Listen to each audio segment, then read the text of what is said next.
been there the whole time. Just keep looking up and open up your eyes. Don't get lost in a crowd. You were made to stand out. The Wonder Creative Podcast. Hi, welcome back to the Wonder Creative Podcast. I'm your host, Chloe Tilley. I hope you're doing good. Welcome. We've got a crazy, intense episode because this is going to be a Q&A episode today, and there's a lot of questions, and I've got a lot of answers, and you know that I love to elaborate and talk, so we've got to get it. We don't have time to just chit chat right now. So I'm feeling very pressured to just jump right into it. But there are a couple of things I wanted to say. Number one, I want to talk about the jingle because I haven't had a chance to talk about it yet to you and kind of explain it. So yes, I wrote my own jingle. I wrote the jingle over a series of a couple of weeks, but the one that I ended up actually using, I wrote literally in maybe 15 minutes. And I felt just like I had written a couple of different ones, but I didn't like any of the other ones because they felt more like songs. And I was like, come on, Chloe, like, let's get into jingle mode. It's so funny. I will write like stupid jingles all the time around the house when I'm doing stuff, and like being a mom, just the nature. Hold on. I actually just realized that the monitor is like really loud and I don't want you to hear it. So let me turn that down because my kid's sleeping. As a mom, you just have to get kind of sing-songy, and I'm already sing-songy enough as it is as a human. So I'm like extra sing-songy as a mom. So I'm like always like writing little jingles for stuff. Like tonight, my son wanted a Paw Patrol lullaby, and there's not a Paw Patrol lullaby that exists, at least that I know of. So I wrote him his own Paw Patrol lullaby kind of on the fly, and it's great. He loved it. He's probably going to ask for me to sing it again. So as soon as I put him down for bedtime, I recorded myself singing it so that I could remember what it was, because I probably would have forgotten it. He would have remembered it though, because his mind is like a steel trap. He remembers everything. But anyway, so all that to say, yes, I wrote the jingle, and my great friend, Andrew Mendy, helped me produce it. He is like just incredible, so talented at so many different things. And he reached out to me and was like, please let me help you with this.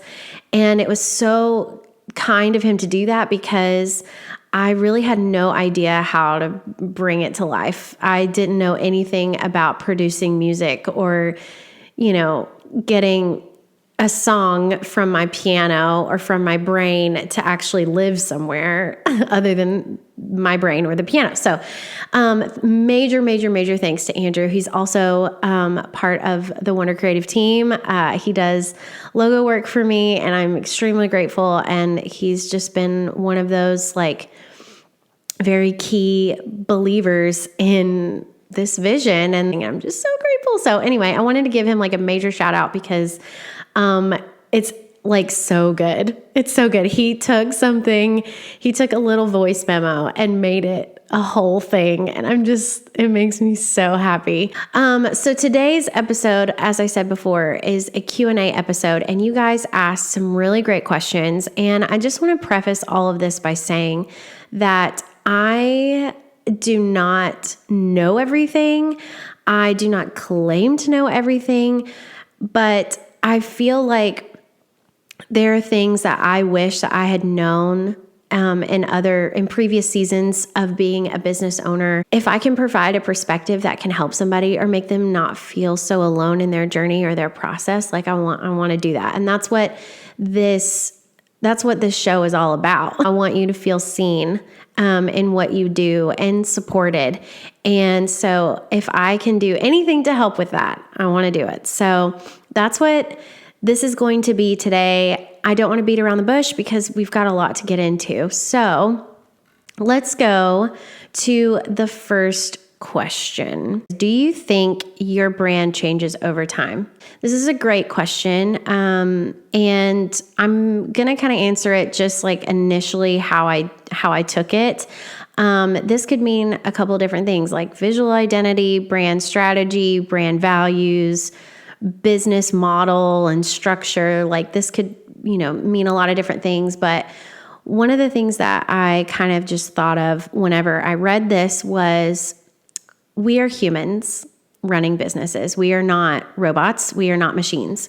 This is something that I really learned greatly last year was not to push back on those very human parts of my business. Like I expected my business to run like a machine, but I'm not a machine. Also, I am really the only person that is in the absolute nitty-grittiest of details of my business. I'm the one that does all the day-to-day stuff. So taking all that into consideration, yes, it's very normal for your business and your brand to change over time because you are changing and you are evolving, and also the world is changing and the world is evolving. Like take Instagram. Instagram has changed a bajillion different times. They have rolled out new features and done all sorts of things. And then now, like their biggest change, like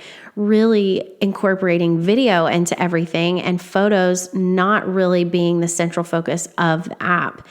For them, I would say up until 2020, maybe, they were still, a photo sharing app. But then they made this huge pivot to saying they're no longer a photo sharing app anymore. And so that was like a really big change for them. Like that was a big statement, and their actual like business model shifted. So that's like kind of an example of like a big change. But before they got to that like really big change, they still made like all these like little changes and little adjustments along the way to stay relevant. For you as a business owner, a small business owner, how much more are you going to experience these fluctuations? Probably a lot. I think something that people get really tripped up on is whenever they experience a lull in business, they immediately jump into like changing everything. And so to that, I would say pinpoint what needs to change, or does something need to change? What is it and why? And, what is working, what is not working? You need to make like really informed decisions when you make some sort of change, because the more you change things in your business, the more you start to really confuse your audience. And sometimes like a rebrand really isn't necessary. What you really need to do is apply with more pressure the branding that you already have. If you have, had a brand that you love and you just feel like things are kind of starting to shift in your business and you want to reflect that in a visual identity, this happens quite a lot.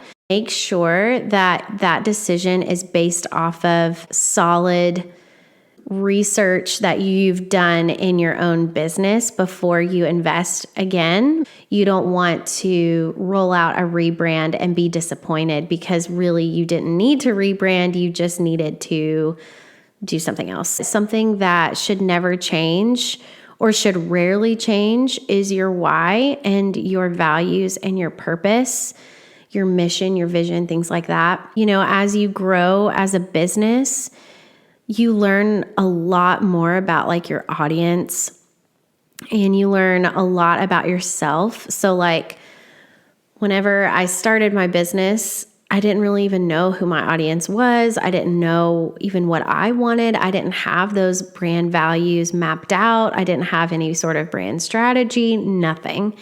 And so now that I'm 4 years in, like I've experienced a lot of change. I think that's a really important piece with why it's so important to hire a brand designer and a brand strategist, in general, is they can kind of see outside of those things and help you see like the greater picture of things rather than just like focusing so much on the details or or hyper focusing on things that actually don't matter. Like, you don't need to underthink, but you also don't need to overthink. And I think that that's whenever, getting a professional to come in that moment and really help and give that guidance is like so, so essential. Next question. What are ways you've been able to overcome burnout? Oh boy. So I experienced intense burnout last year. No. 2020. Wait. When was it? Yeah, 2020. I experienced intense burnout to the point of like being depressed and just feeling lost in my existence as a person. Just with the nature of building a business, it takes a lot of grit. It really does. And that's something that people don't talk about a lot because they want to really romanticize the idea of being an entrepreneur or glamorize it. And listen, that's fine with me. That's fine. Like, I did the same thing whenever I started my business. Like I said in previous episodes, I talked about how I was so naive whenever I started my business. And had I really known the grit that was going to be required from me, I don't know if I had done it. So I don't want to discourage anybody with that truth, but like, it does take a lot of grit. So it's easy to get burnt out because you have so many seasons of building. It's like, will I ever get to the point where I can just like chill out in this house? Everybody is different. Ways that I have overcome burnout, I don't know if that's going to work for you, to be completely honest, because I've read so many different articles and I've even asked this question myself to other people, like, hey, like, how did you survive burnout? And the thing is, everybody has different resources available to them. So I found out, I'm over here like trying to juggle everything, and I'm looking at some other people on Instagram who also run businesses and they look fine.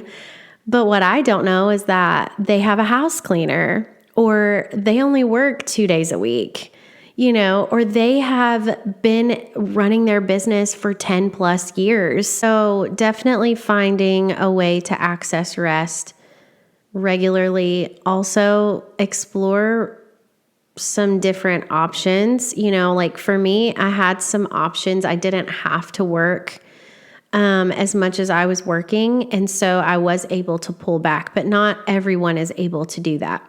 I think the biggest reason that I got burnout is because I was not prioritizing myself.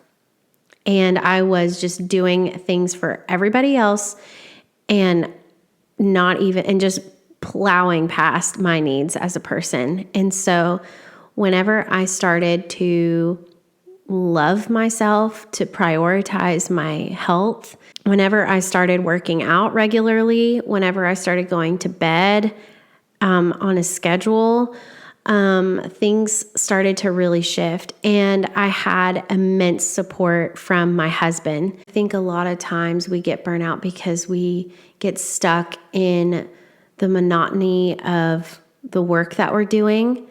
But there is an opportunity to find play and joy in the work. So if there's a way for you to restructure whatever it is that you're doing so that you are able to find joy in the process again, I think that's a really big deal, because you will get burnout if you are just so focused on the work of it and not the joy of it. Having a solid creative process that allows you to feel joyful regularly, and feel fulfilled. A huge part of that for me is creating with the Lord and allowing Him to create with me. Just inviting Him into that process. It feels very life-giving whenever I approach it from that posture rather than just straight up work and striving. If there are things that need to be restructured, if you need to scale back on a job or, whatever it is, of course, do that if that's reasonable. But I think, a little bit deeper than those like practical things is to think about your approach in the work that you're doing. And is it coming from a place of joy? And if not, how can you access joy? Really being able to like have that lasting fruit. I think the way to do that is to really access joy in your process. Next question, what is your most used design tool or program? It would probably be Canva because I'm always in it like every single day because that's where I actually make, like my social media graphics. And then I also use Show It a lot because that's where I build all of our websites for our clients. So top are Illustrator, Canva, and Show It. Do you feel your most creative self when you are alone or with other creatives? I love this question. I think I feel most creative when I'm by myself. But I do get really inspired and like energized when I'm around other creatives. And then I want to like take that energy and like go back and be alone with it and see what I can create. I just like the freedom of being alone and just letting it all like putting music in my ears and just like seeing where it goes. Like if I'm designing or working on some sort of project, if I'm like writing music or something like that, just sitting down at the piano and just like letting whatever come out.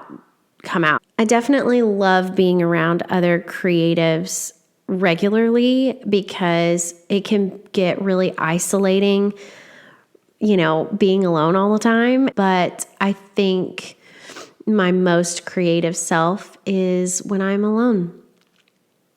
Yeah. Any tips for starting out entrepreneurs? Number one, deeply understand your why. And I cannot stress this enough because it is the foundation of everything that you will build in your business. So if you want a good house, you got to start with the foundation. It will ground you in those times of just shaking, of like, why did I start a business? This is so hard. When you get in those like really tough squeezes, it really can center you and make you remember why it's worth it to go through the hard time. Entrepreneurship really requires a lot of skills, sure, but also a lot of mental strength. And honestly, it can be more mindset than anything else. Number two, consistency. Just keep going. It's going to get tough sometimes. You're going to feel dumb. You're going to feel like you don't know what you're doing. You're going to feel like an imposter. I'm not projecting that on you, but I'm just saying sometimes these things come up. Entrepreneurship has a way of just highlighting insecurities that you have as a person. And that can be really shocking because you don't really think you're signing up for that whenever you start a business, but wowza, it really does just show up out of nowhere. Keep showing up, keep believing, and try to have a solid community around you that helps you and encourages you. Know when it's time to turn off the noise. Okay, this is a real big one for designers or creatives. Sometimes you just need to unfollow or mute or whatever other accounts that are like yours because you're scrolling and you see what they're doing and then you get all caught up in what they're doing and it makes you question what you're doing, but really you should have never questioned what you're doing. They're not really your competition because you've got a really solid connection with your audience, so you don't need to worry about them. You just need to focus on you. And then also you can seek inspiration. This is specifically more geared towards like artists or designers. Like if you're seeking inspiration constantly from other people or Pinterest or wherever, but you're not actually like pursuing your own unique ideas as a person, as a creative, then you're doing yourself an injustice. The greatest inspiration is in you, is in your brain, is in your imagination. So like lean into that. You don't need more inspiration. You just need to like pursue these ideas that you've already had and pursue them fully out. It's so important to understand your own creative self and brain and like get to know that part of you really, really well. Remember that your worth is not based on what you do or what you produce. So this is really big. It can get really tricky, especially as a creative entrepreneur, because your work is so who you are. People look at me and they're like, you are Wonder Creative. Yes, I am Wonder Creative, but Wonder Creative is not all of me. It is an aspect of me. And, you know, there are many other parts to who I am. And I know that if this were all to go away, I still have value as a person. It's your creative expression. It is not your innate value or worth as a person. It's a really vulnerable place, and you need to guard your mind and your heart well in this journey.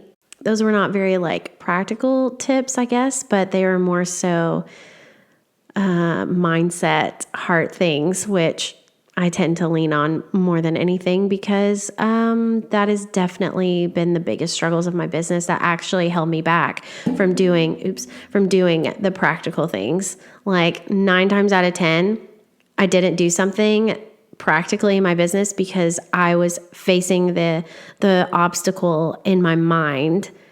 This is a good one. Where does your creativity come from, and how do you come up with your ideas? Well, ultimately, I believe that creativity is sacred and divine, and it comes from our Creator. So whenever I am creating, I am simply a conduit of creativity, and I'm just allowing creativity to flow through me. That's how it feels a lot of the time. A lot of times I can try to come into a creative session and be like, okay, I have to have all the answers. You know, like I have to know what to do. When really the best things that I create are created whenever I didn't really know how I was going to do it, but I just was curious and enjoyed the process of creating. And I think if you can't find that place in creativity, then that will lead you to burnout. So, you know, my creativity definitely comes from our Creator, God. When I'm more connected to Him is whenever I feel most creative.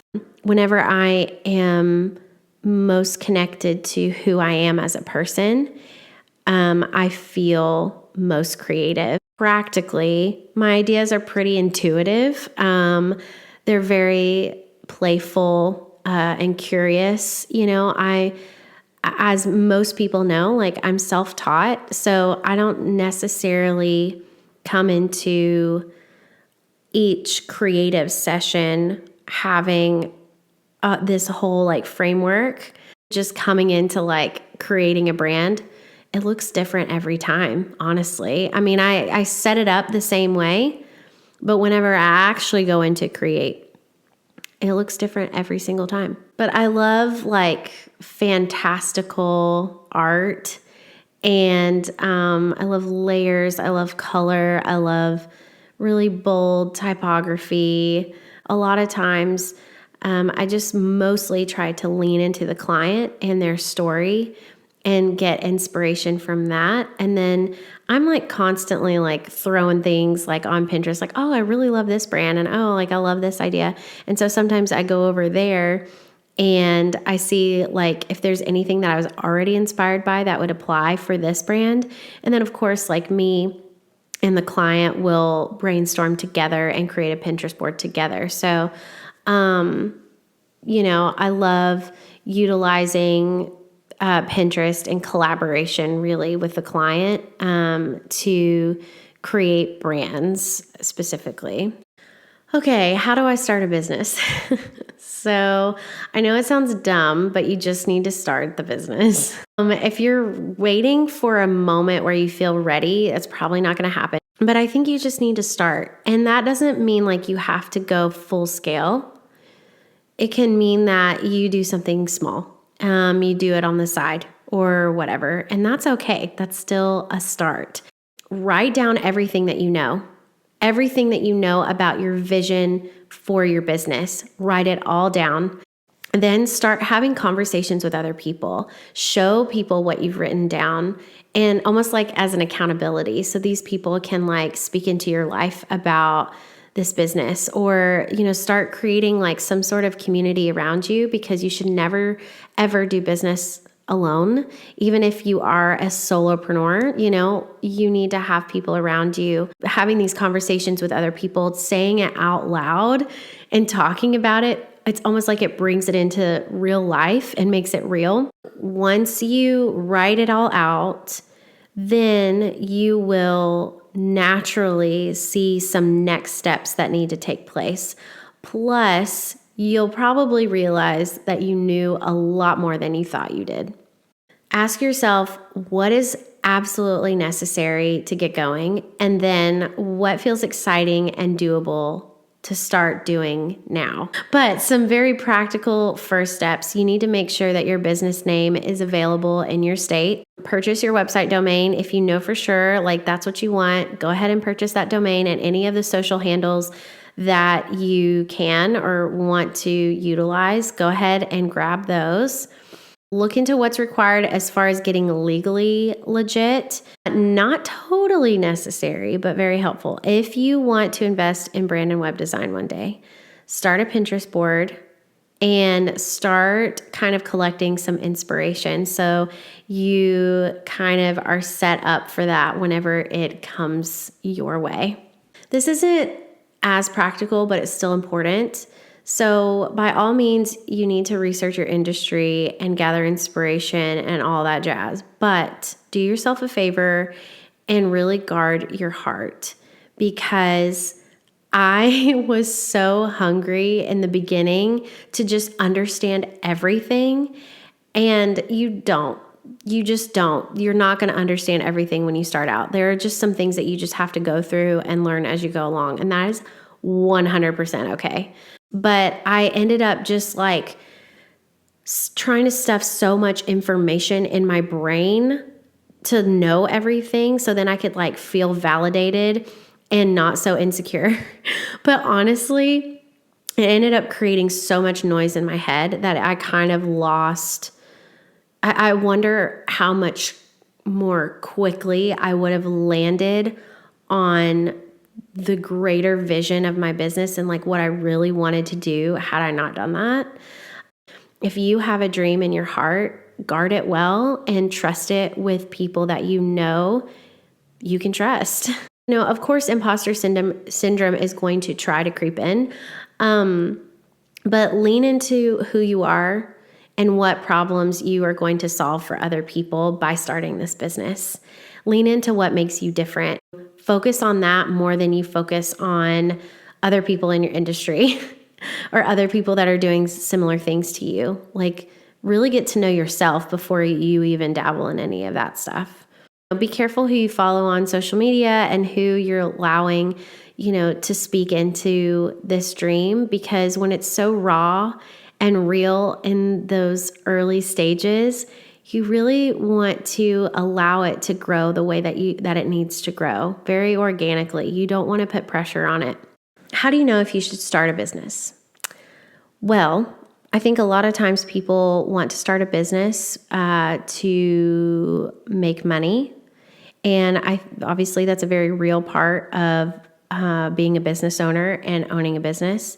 You should be making money. But I don't think you should start a business just to make money. I really think you should only start a business if you can solve a problem and help people. And then, of course, find a way to make money so that it's sustainable.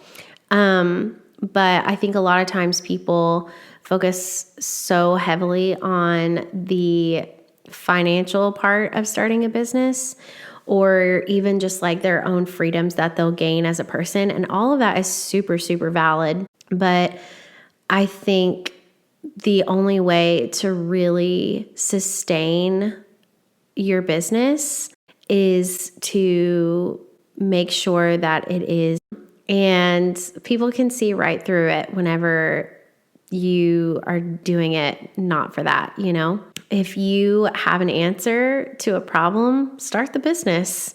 And if you have that deep desire to help somebody, do it. If you feel like you have a unique way to solve a problem and no one else is doing it, that is the best. How do you find new clients? Something that I think is really important when wanting to attract new clients is your messaging. Just having a heart to serve the audience that you do have currently, without them being actual paying clients, can tell a lot about your whole business and how you run things. Getting people to think about how working with you can change their life. Get to the heart level of things. So maybe ask yourself these questions. How is working with you going to change their life? Why do they need this? What is going to happen after they book your services and they work with you? And consistently show up to serve them. How do you stay motivated if sales or engagement seems low or non-existent? Well, this can be really difficult and totally normal. Again, all of these questions, I feel like everyone's like, I'm alone in this. No, you're not alone.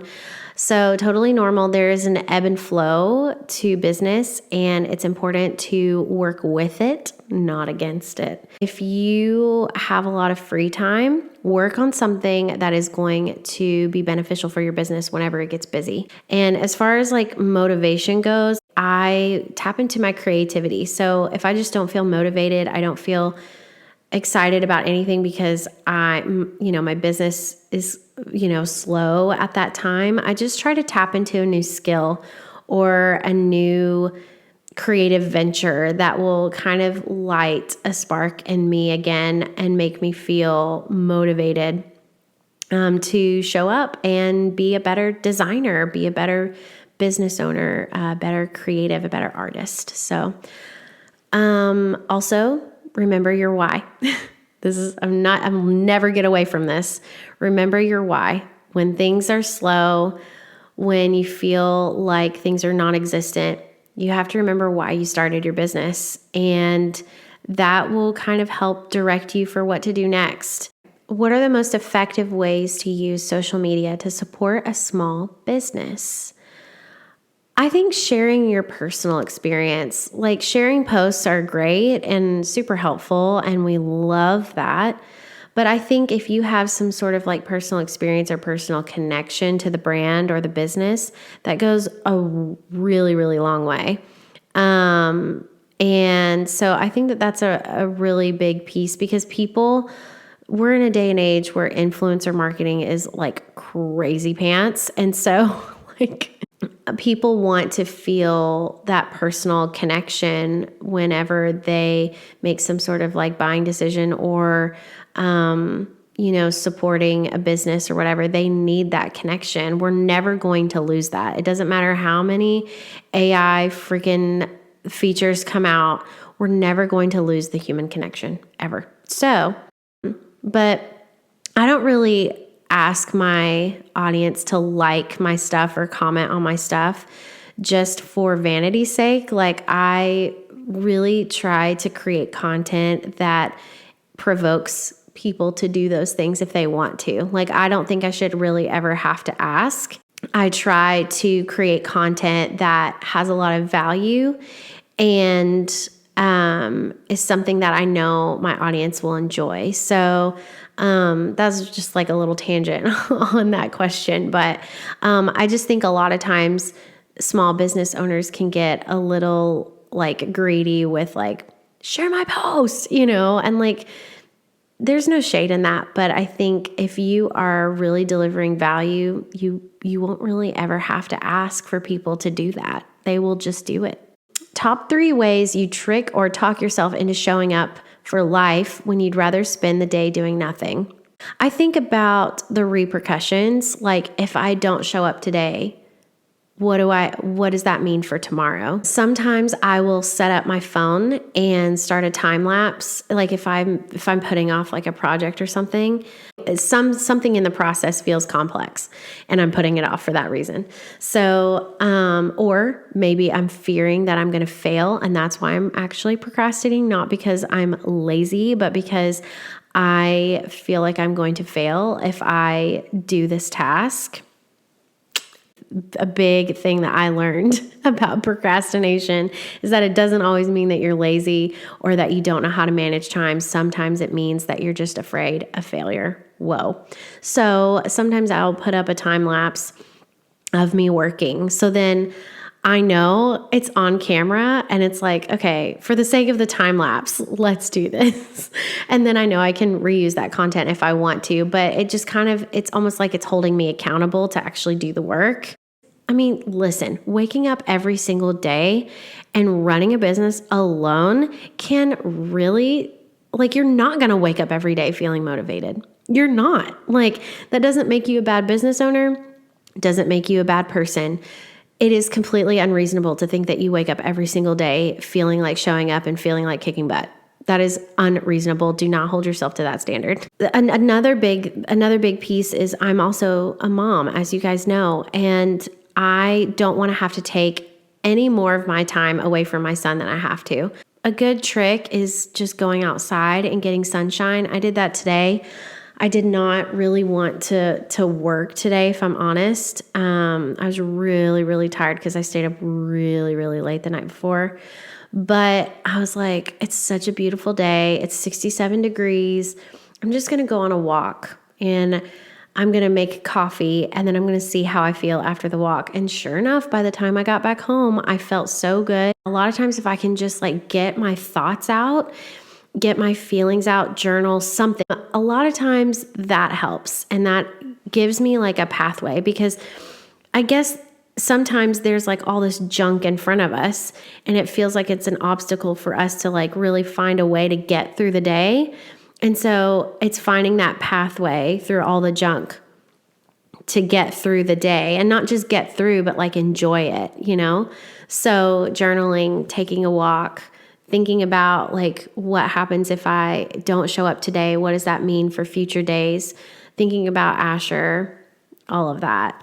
Everybody's different. I'd be interested to see how other people answered that question. I think that's it for the Q&A episode. I've been recording for a long time, so there's going to be a lot of editing. Whee! So exciting. Editing, Chloe, my apologies. My apologies to you. I love you, but I'm sorry. I will see you guys next Wednesday. Thank you so much for listening, and I'll catch y'all on the next one. Bye.